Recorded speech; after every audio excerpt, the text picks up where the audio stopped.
Good afternoon. I'm Councilwoman Jane Bonner, and I'm the representative for the 2nd Council District, and we are at the Marine Environmental Stewardship Center, otherwise known as the Nature Center, down at Cedar Beach in Mount Sinai. And we're here today for a plaque dedication for James and Maxine Hagerman, who built this house with love in 1960. We're joined by their son, Randy Hagerman, who moved here when he was 1 and lived here until he was about 18 years old, and who was on the forefront and spearheaded us saving this house from demolition and actually turning it into the nature center that exists now. Randy, why don't you fill us in a little bit about how we got to this point? Well, I had read in the newspaper that the town was going to demolish the house because of a great deal of mold which had grown inside that they felt they couldn't eradicate. So I had thought about that, and I felt it really would have hurt to lose the building. I know it would have hurt my parents to lose it for lack of attention or mold growth. So I contacted Jane Bonner and volunteered my services to remove the mold and to fix many other things in the house.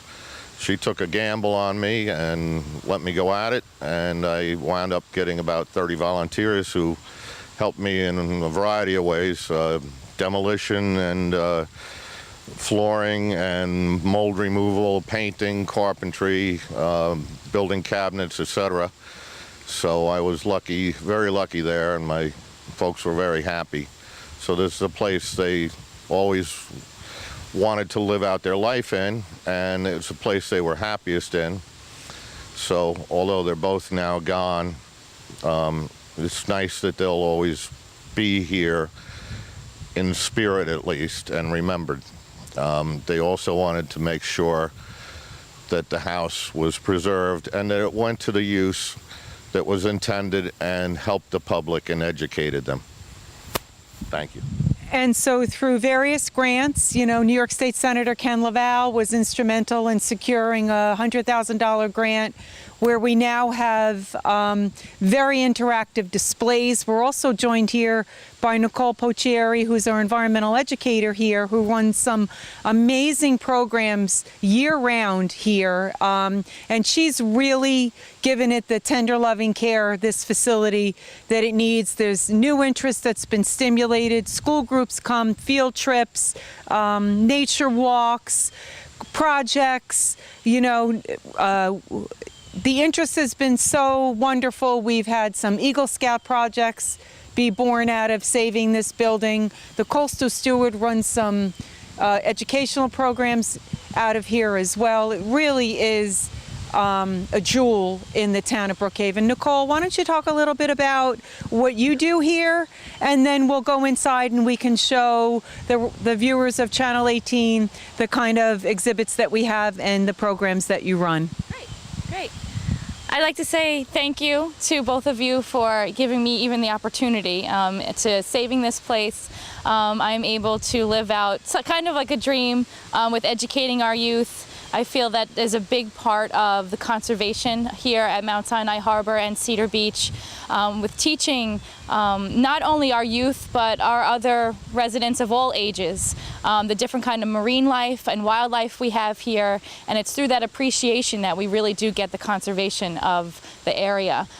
We get to run all kinds of conservation programs. We have a junior stewards program. Right now we're tagging monarch butterflies. Later in the season we are going to help to save cold stunned sea turtles. That's a big volunteer effort. Right now we're also working with the Growing Up Wild kids, the little 3 to 5 year olds that come and learn about a creature. We'll read a story, we'll have a show and tell. They'll get to see the wildlife up close and in person and alive, and might be some things that they never get to see before. They get to come here and experience that. And when we don't have wildlife to show them, we have aquariums inside. We have a touch tank outside in the back where they get to handle and see up close the marine life. We have interactive screens that explain all of the flora and fauna here at the harbor and the beach, and it's very fun even on a cloudy day. People think beach, they think summertime fun and running around, but here is our own little museum, our own little haven, our own little place that we get to really observe and enjoy. We've got a couple of other programs. We do just some nature walks that we have this fall where we get to really see the change of summer to fall and the different species that are coming and going and the different things like the seaside goldenrod that are in bloom now. We really get to enjoy and or sneeze at. But we have we have our loop, our boardwalk that is our nature walk. It's also very informative. So even if you don't get to have a guided tour here with me, you get to have that information still presented to you here along the walk. And again, if you have a school group or a special interest group or a scout group, you can call me 631-451-6639 or email me. Check out my flyer is on the Brookhaven webpage. All of our nature programs are listed there. We will have programs through October, a few in November, throughout the winter, and then they'll really pick up again in the spring and the summer once we have more wildlife and migratory species coming back to us in the spring. And I'm very excited for now and for the years to come. And again, thank you so much to your parents, to you, Jane Bonner, to you, Randy, for making it possible. I especially thank Jane and Lori because without their support, and it went on many years, and they fought a lot of battles to make this happen. Thank you. Why don't we go on inside? Let's go in, and Nicole can show us one of the best places to work in the town of Brookhaven. We'll follow Nicole inside. And we are here in the, what would you call this, Nicole, this room? Well, when we first walk into the Nature Center, we get to see the aquariums. Aquarium room. Yeah, the aquarium room. And I know all about this room and what it used to be, but Randy has an interesting story to tell that I bet most of the viewers don't know.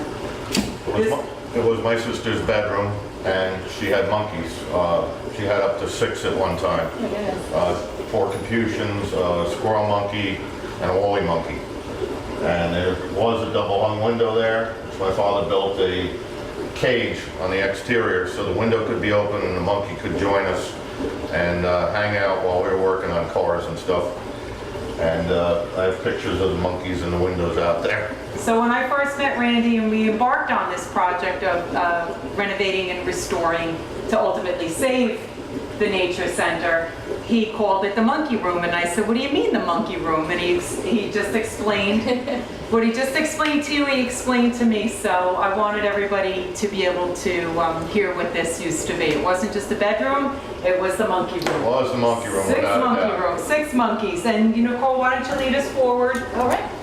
We're in what we call the Submarine room, which has some amazing exhibits. Why don't you talk a little bit about those? Nicole and Randy can actually tell us what this room used to be. So each screen, once you tap, comes to life, and it has kind of a periscope view, as if you were to be under the water here at the Sound or in the harbor. And lots of things will come swimming by, and you could tap on those things and learn about and read about each wildlife or marine life creature that you tap on, and it goes into your collection, and then you could sort them and do other things with them from there. So it kind of gives you that submarine underwater view in here in the submarine room, which is really cool. And Randy, what's really cool what this room used to be and what it is now, why don't you tell everybody what it used to be? It was our downstairs bathroom. It got enlarged when the town took the building over it, and so that it could accommodate handicap. But actually there was a small hall, and our refrigerator was stuck over there, and this was a very small bathroom. So I think it's important that you know the history of the house and how it was laid out and to what it's been transformed into. That's why we're taking the time to explain all this to you. And then the history of Mount Sinai is actually here on this beautiful timeline.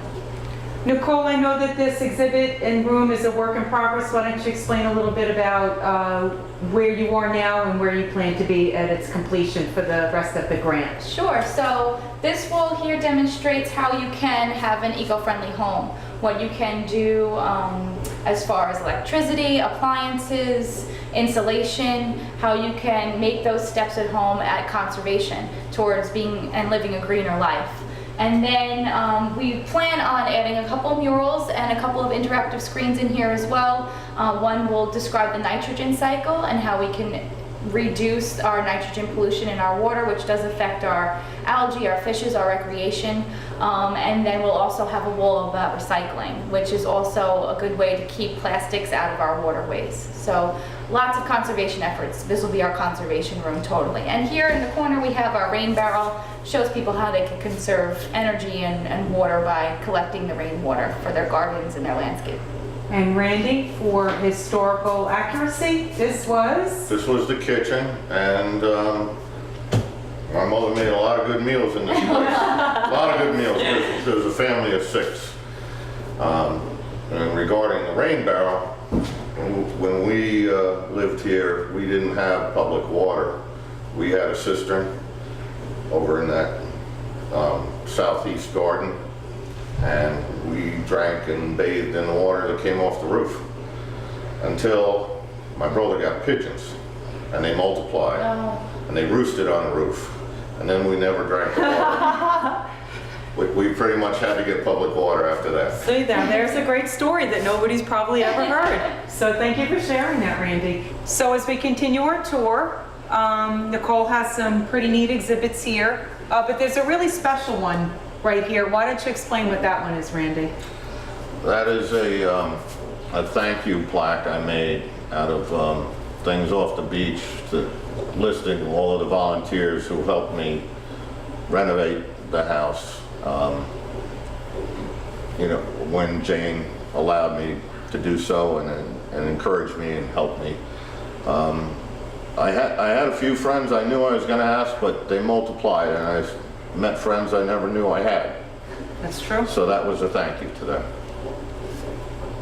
And Nicole, why don't you explain a little bit about... Again, we have things off the beach. So we've got shells and egg pods and whelk shells and horseshoe crabs, things that we would find out on the beach that we might not be able to go out there and get today, but I could show them off here. Lots of tactile things, kids could feel them and get up close looks, and I could give really good descriptions of them while we're here in the house. We also have here a bit of geology, some rocks and sand descriptions of what make up the beach. We have over here part of our monarch tagging program. We have alive monarchs that kids could see up close so they can rightly identify the monarch butterfly compared to other butterflies. I have the milkweed that we collected with the junior stewards. So these are seeds that we're going to plant closer here to the nature center to really help that life cycle out and the migration of the monarch butterflies. We have a nice soft bench here by the window, which is like my reading corner. We have a series of books here, and even if kids don't want me to be reading to them, they could take out a book and sit and read about some kind of marine life here at the Nature Center. So I really like this room. It has the nice natural light from the sun and a beautiful view of the beach and all the goldenrod that is in bloom now. And Randy, this room used to be? Our dining room, and this was our gathering room too. There was a very large oval dining room table that sat, I guess, 8. Actually, we didn't have chairs on that side. Kids sat on the bench. We'd get 3 or 4 on there. And it was especially nice during the storms, watching thunderstorms come over the water. Sometimes it was a little scary when things blew up off the beach and looked like they were coming right at you. But that table had a special history to it. My mother bought it at a yard sale or a flea market somewhere, and my wife loved it so much, and she would, before we were even married, she was asking my mother for that table. She called dibs on the table. She called dibs, and I'm pretty sure she would have never married me if she didn't get that table. And it's in my house today, and it will always be there. That's a great story to share. We're now in the Compass Rose Room, and it'll be obvious to all why we call it that. A lot of the artwork that was painted on the walls and this Compass Rose on the floor was done by Maureen Pooter, who runs some wonderful programs out of our Robert Reed Center in Shoreham. She's a fabulous artist, and she donated all her time and materials to do the Phragmites on the wall as you walk in, and on the stairwell going upstairs, and obviously the Compass Rose on the floor, and the crab, and any other artwork that you see that's not an exhibit or a display, with the exception of this. This is original to when it was first a nature center. I just wanted to let everybody know where something as beautiful as this came from. So Nicole, why don't you talk a little bit about some of the things that we're seeing in here? And I think, although we'll have Randy explain what this room actually was, I think it's fairly obvious to everybody's eye when they look, they'll know what this room used to be. So why don't you... So we do have 3 interactive screens in this room. One is the freshwater wetlands. We have the marshland screen, and then we have the beach screen. Kind of gives a really good, lots of information about each separate ecosystem and the kinds of animals you'd find there, the kinds of plants you'd find in there. Each one is clickable, and you're able to get a lot of information about each thing that is featured on the screens. There's also games and lots of fun things to do on these interactive screens. I have some kids that their families are out on the beach, but they're up in here playing on the screens for hours because it's just entertaining as well as educational. We also, with these beautiful murals that are very a testament to the harbor and the beach, we have a list of all the flora and fauna, maybe not all, but some of the signature species that we do have here at the harbor and the beach, which are very good because the kids get to come up and point to the picture and say, oh, I saw that the other day, and oh, that's the name of that. And we have adults that do the same. They come on in here and they're like, oh yeah, that's the grackle, or that's the egret, and I think that's important that they know what they're seeing on a daily basis, or when they do come and get the chance to visit the beach. The screen back here, this large screen, is something we're able to show a movie on, a movie that was created for us that is telling the history of Mount Sinai and the future, hopefully, of Mount Sinai, all the changes that have happened over the hundreds of years that man has been here. And that is a very good educational tool when I do have groups. And I have groups that come and sit down, and they are able to watch the video and get a little bit of that visual and narrative, which is really nice. And Randy, if it's not already obvious, this room? This was our living room. It was a little wider. These serpentine walls take up quite a bit of room. Our TV was over here, so it's fitting. It's a little bit off where we used to watch it, but and most important thing about the room, I guess, is the fireplace and the hearth. One of my father's good friends, Warren Kranz, built that with him when the house was being built. And more importantly, these 2 spots, left and right of the fireplace, are where my twin brother and I had to sit when we were punished. We spent a lot of time on that part. Thinking about what you did. Yeah, we thought about it a lot. We also have some beautiful amenities outside in the backyard on your way to the beach. And there's also a beautiful boardwalk trail that overlooks the Long Island Sound that I know that the viewers of Channel 18 will want to see as well. Plus it has great information along those boardwalks. The educational kiosks. So we're standing outside. I think it's important that everybody get a view of what's back here. We have a couple of touch tanks and a receptacle for fishing line. We don't want people to leave that on the beach. And we actually have a wheelchair accessible table right here where if you are in a wheelchair, you can roll up on the ramp, roll all the way here, and slide your wheelchair under this table, and its accessibility was built by an Eagle Scout for his Eagle Scout project, and it gets a lot of use, as does this whole picnic area. Nicole, why don't you talk a little bit about what's in the touch tanks? We've got lots of different marine life in the touch tank. It usually rotates throughout the season, but right now we've got horseshoe crabs, blue crabs, we've got a couple of porgies and blackfish, we've got an oyster toadfish, we've got spider crabs and little hermit crabs. So it's a lot of fun for the kids to come and see those things up close. Nicole, why don't you talk a little bit about some of the plant life that's here? I know to most people it would look like that it doesn't serve a purpose and it looks that it should be cut down and something else planted, but I know that No. there's a method to the madness. Yeah, it holds down the fort here. You know, all this vegetation is native. We have the seaside goldenrod, the mugwort, the American beach grass, have very deep root systems that will hold down the sand, block sand from blowing in the wind, and create the dunes and really hold down the sand here and protect the house from any kind of storm surge that might come up. So very, very important to have. We've got the beach plum here, which actually just, I think it was the end of August, we had the fruit ripe, and we've got the bayberry as well. And so very, very important. Even the poison ivy, which we have here, and the beach rose all around. Those usually bloom in June, but we do see a couple of flowers here still in bloom. Montauk daisies. Yep, and the Montauk daisy is very beautiful. And those are also very good for, we have the monarchs here, but the bees and the other pollinators will be here, and they'll be feasting right now this time of year. And it's very beautiful to have the wildflowers, but to have all this vegetation protecting the house as well. It's very beautiful and very restorative out here. Yes. So I'd like to thank everybody that's watching for joining us on this little tour and history lesson about the Nature Center / Hagerman House.